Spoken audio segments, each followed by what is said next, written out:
The Indiana Fever have absolutely stepped in it, and I don't see these type of fan reactions dying off, abating, if you will, anytime soon, and it is well deserved.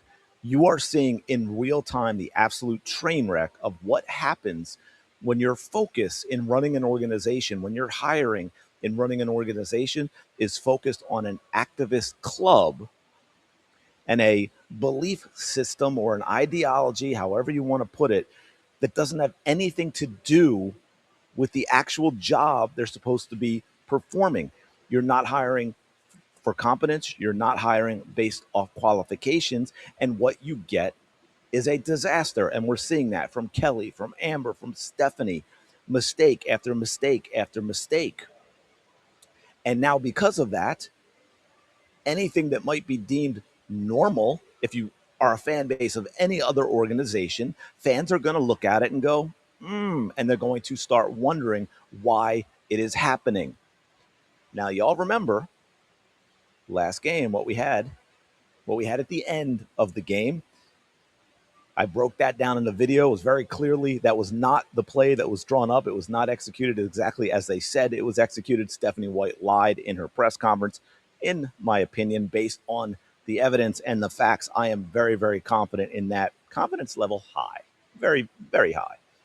Um, and you had Lexi Hull saying that's not how it was drawn up. You had Sophie Cunningham reposting Evelyn's meme, basically, which was saying it was not how it was drawn up, that they, Caitlin and Sophie went rogue. And then you had Sophie Cunningham in what seemed like to everyone a basic hostage, not video, but in this case, with it being social media, a hostage post on X that to a lot of people was very clear that this is what the Fever want me to say, but I don't believe a word of it, right? And capitalizing the word exactly in terms of how it was executed exactly how it was drawn up. By the way, if that was drawn up exactly, and it wasn't, but if it was, then it's really still terrible coaching, because in no way do you draw up that play for your final shot down one to throw the ball laterally all the way from one side of the court to the other to take a 30-foot 3-point shot. You simply don't do it. Anyway, welcome back to the channel. Thank you for being here. Appreciate all your support. Hope you're having a fantastic day. Of course, shout out to the 19. So what am I even talking about? That was a long lead in. You probably saw this already. Status report for now tonight's game, the Chicago Sky and JC Sheldon, by the way. Caitlin Clark, probable back. Now, we know why that's being done every single game. They're sort of twisting the knife in the wound of the Caitlin Clark fans because of the fiasco for the game that she missed and how incompetently, how poorly that was handled, made even worse by how they acted after, for how badly they handled it. Like, I don't know, pulling a reporter's credentials for actually getting the story right. The problem is the right story made the Indiana Fever organization look terrible, and they can't have that. Although they do a great job of it themselves time and time and time again. So ever since then, all we get is Caitlin Clark being listed as probable because of her back. Here's the other problem with that, though. Just saying. I thought Caitlin Clark was 100% healthy. Isn't that what Stephanie White told us when they were shifting their stories around for this, right? She's healthy. Well, if she's healthy, why is she being listed as probable for her back? But once again, the media doesn't ask any of the obvious questions. No, no, no. They attack us, right? They're shifting now. They were assassinating Caitlin Clark's character. Now they're going after YouTubers and content creators who are exposing them for being incompetent, but that'll be an entirely different video. By the way, here's the thing that's getting people as well. Sophie Cunningham, questionable for her right elbow. So it begs the question, is Sophie Cunningham, because a lot of people still think Caitlin Clark was benched for that one game, but they didn't have the cojones to come out and say they were benching her, so they did the whole back thing. I mean, you look how annoyed Caitlin Clark was in talking about it, and you never see her like that.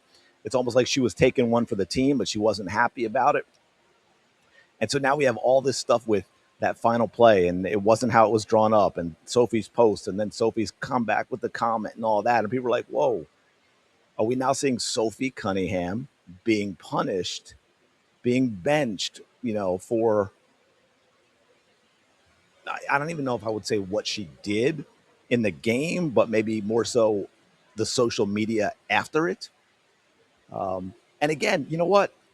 Any other organization in sports in the world, and this isn't even a conversation or a topic, but again, as crazy as it sounds, these are questions that are legitimate questions to be asked, and fans have a legitimate right to wonder what is going on. And we're back. Sorry about that. I had to pause for about 20 seconds. I don't know if you could hear it, fire alarm going off in the distance. In fact, I posted, again, this is a little tongue in cheek, right? It's a little tongue in cheek. I'm kind of making a point, taking a dig at the Fever. I was able to get the first comment. Go rogue, win game, end up on injury report. Beatings will continue until morale improves. Here's the crazy thing. The original post, as it does, gets way more views, 190,000 views, 191,000 views, less than 1,000 likes, 980 likes. I have less than 6,000 views on my post and have almost half as many likes, 414, as the original post, which just goes to show what I'm talking about. Because of the way the Indiana Fever have moved, because of the way they've handled everything, because of the lies that we know are lies that we've been able to prove, because of all of these things, you have fans basically on high alert that are going to read a lot more into every little thing.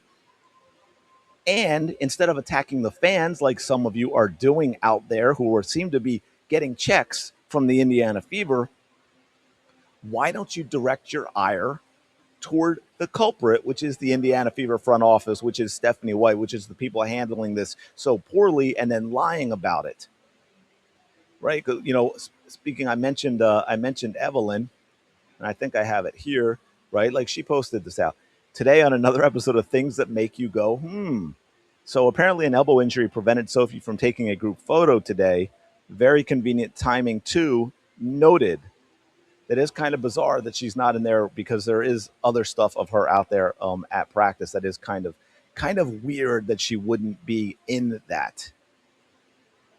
And so you're going to see a lot of this all season long. What and again, I got to emphasize the whole Caitlin Clark thing. I know I said it, but that question needs to be asked. Why is no one asking, hey, you told us when she missed that game that she was healthy, but you also said it wasn't load management, which is a contradiction. But now you're listing her as probable every time for her back. So she's not healthy, right? Because if she's healthy, why are you listing as probable for her back? And the reason I brought that up again, because of what I wanted to add that popped into my mind, is based on what Caitlin Clark told us. If we would take all that at face value, she thought she felt something, and it was more a mental issue with her getting over that mental hurdle of being back from an injury. So, wouldn't it be more accurate if we go back to this that should be Caitlin Clark probable mental state? And I'm not saying that to mock Caitlin Clark, but if the Fever are going to be accurate based on what they told us and what Caitlin Clark told us, the back isn't the issue. It's Caitlin Clark's mental state regarding getting over the hurdle of coming back from an injury, which also, correct me if I'm wrong, there was no injured back last year, correct? Right? Leg and groin issues were the problem. So yeah, but hey, I want to finish on a positive instead of stretching out an entirely new video for this, which kind of plays into this because of the way the Fever keeps screwing up everything with Caitlin Clark. Check this out. June 6th, Indiana Fever versus New York Liberty on CBS, the most watched WNBA game this season. 2.557 million viewers. I like how they really stretched that out. And peaking at 3.02 million. Also ranks as the second most watched WNBA game ever, regular season and postseason since 2000. Correct me if I'm wrong. I believe I didn't double check that beforehand. It didn't click on the second most. I believe that is an Indiana Fever Chicago Sky game that was 2.7 million. It might have even been opening night last season, the infamous you know what game where everyone lied about the Indiana Fever fans. CBS Sports delivers most watched WNBA game this season. And I'm going to give a little shout out to the Liberty as well, because this is not the first game they've drawn pretty good ratings. The Liberty have become a bit of a draw in New York. And here is, again, going back to, now this isn't the Fever, this is the league, or, the media like Ion and USA, and I don't know exactly who is in charge of them getting out or not. We haven't seen a whole lot of announcements like this season, right? We've talked about that.